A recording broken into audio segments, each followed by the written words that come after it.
මේක ඉඳන් ගන්න රොටිය වඩන්නේ නෑ බිලිය.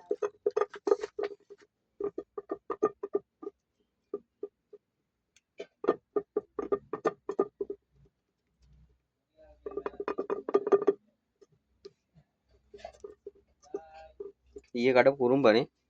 ඔව් පුතේ. ඇයි ඒ අඩු කරන්නේ? රස්නේ වැඩි වුණාම රොටිය කර වෙනවා.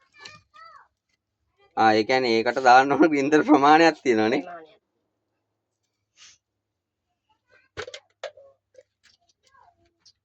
එවනම් ඉතින් නිකම්ම රොටි තමයි guys.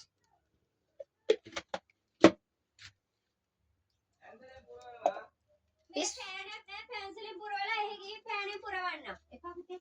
ඒකයි.